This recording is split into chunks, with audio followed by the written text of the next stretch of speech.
New York City Hall has removed a statue of Thomas Jefferson that stood for the last 187 years. And now they're holding votes on if they should remove a statue of George Washington. And this agenda is only made possible because the way history is taught in schools. Because they teach school children all about Thomas Jefferson owning slaves and about his relationship with Sally Hemings. But they don't teach that he tried to prohibit the importation of new slaves into Virginia, that he attempted to put an end to slavery in the original Declaration of Independence, but was vetoed, and that as President of the United States, he ended the North Atlantic slave trade, which is among the most monumental advancements in liberty in human history, as were the ideals he wrote about in the Declaration of Independence. And none of us would have the liberty we do today without the courageous efforts of Thomas Jefferson and George Washington. But young people are intentionally denied historical context by the school system, so they don't know about the millions of slaves of the Ottoman Empire, that slavery existed as an institution in Greece, Rome, Egypt, and the majority of places in human history. They simply want to turn our kids against the founding of America so they can turn them against the documents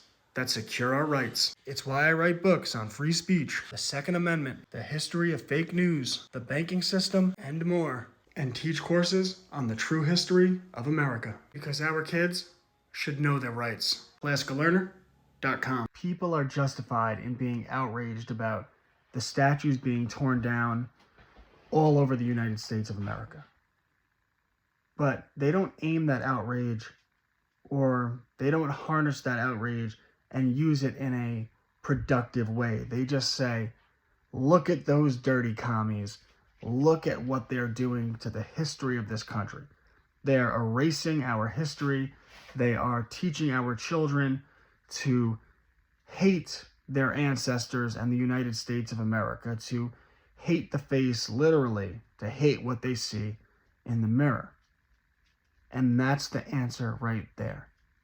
It's not about the symptom, which is the statue. It's about the cause, which is the public school system and the way they are teaching our children history. Because young people should be taught to love the founding of the United States of America. Sure, they should be taught all about Thomas Jefferson owning slaves. That's important. They should know that. They should be taught about his relationship with Sally Hemings. But they need to be taught the remarkable advancements in human liberty that were made possible by the things done by the founding fathers. That when Thomas Jefferson wrote, "We hold these truths to be self-evident, that all men are created equal, that they are endowed by their Creator with certain inalienable rights," these were remarkable concepts, that governments derive their power from the consent of the governed. When people learn history correctly, they learn the historical context, derive their power from the consent of the governed. The world was ruled by hereditary monarchs that claimed that they had a right to rule because they were chosen by God. So when the founding fathers rebelled against the hereditary monarchy in England and then established a constitutional republic, these were revolutionary ideas that would spread throughout the Western world like wildfire. And these ideas, these ideals, would lead to more advancements in basic human liberty than people had ever imagined. Slavery never comes to an end without Thomas Jefferson. But every American could tell you about Thomas Jefferson owning slaves. How many can tell you that Thomas Jefferson signed the bill that ended the North Atlantic slave trade? One of the most monumental achievements of not just the founding fathers, but of any president in the history of this country. I mean, think about political gridlock. In fact, Thomas Jefferson originally attempted to end slavery in the Declaration of Independence. If you look up the original copy, which, by the way, we have our students actually get back to that primary document and look up Thomas Jefferson's original draft of the Declaration of Independence. But if you look that up, Jefferson eviscerated the institution of slavery in that document. he was vetoed, he was overruled, he had to take it out because Georgia and South Carolina, I believe, would not get on board with signing that document if it was left in there. And of course, at that time, right, they were rebelling against one of the most powerful army in the world. And if they had dysfunction, right, if they didn't have unity and they got caught by the English, they would have all been hung. So that really wasn't the time to take a stand. But Thomas Jefferson fought against the institution of slavery, but that is not what our children are taught, because there is an agenda.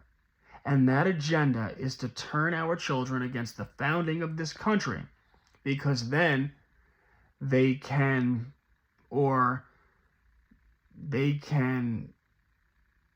turn our children against the Declaration of Independence, against the Bill of Rights, against the United States Constitution, and what makes America truly great in the first place. The bones of this country are unlike anything in the world because we have a right to bear arms. So when you as a parent teach your children about early American history, you have to fill them with a love of that history. And you do that by teaching them the context and teaching them where the world was, right? The Barbary slave trade was a thing, and millions of people were enslaved in the Ottoman Empire. There was slavery in Greece and Rome and Egypt and countries all over the world throughout all of known human history. And I do say known human history because a lot of our history is grabbled. But once you have that context, you realize, wait a second. So America played a large part in actually ending slavery in the world. A completely different view, perspective, right, of our history. But it's the truth. They don't want our kids to know the truth. So you teach your kids the context, and you give them a real love of what these amazing people did at the founding of the United States of America. And then once they have that love, you teach them all about those documents, right? I teach an entire course on the United States Constitution. And we get into the 3 different branches, and specifically, more than anything else, more than the voting, more than the executive branch. And we talk about all of the federal bureaucracies. We talk about Congress and them controlling the monetary system, taxation, appropriation bills, and how Congress, through the Federal Reserve Act and the 16th Amendment, created the Fed and the federal income tax, like the real relevant stuff to our history that our kids need to know. But more than anything else, we go over the judicial system, and we learn about the tools that all of us have available to us, that all Americans should know about, that we can use to defend our rights. So yes, we learn the Bill of Rights, but then we learn about affidavits, and we learn about conditional consents and notices of liability. We can give our children a framework in which they love our country, they love where America comes from, and the amazing things that our founding fathers did, and so many people throughout American history. There are so many great historical figures, and one of the things I really love to do is highlight those amazing people, because we don't want our children to think the world is all bad. It's not. There are so many good people out there fighting to make the world a better place. There are so many good Americans that have done amazing things. And in this world of people being black-pilled, we want our children to love the founding of this country. We want our children to know about the amazing things that the founding fathers and many other people did. We want them to understand the Bill of Rights. We want them to understand the Constitution, to know their rights, and to know the tools that are available to them to defend their rights. And that's what we as parents want to do in early childhood. And of course, within the framework of that, we're teaching them to get back to primary documents. We're teaching them to identify primary versus secondary sources. We're teaching them logical fallacies so they could identify manipulations in arguments. We're having them fill out discernment charts. I know, how I know, I think I know, why I think I know.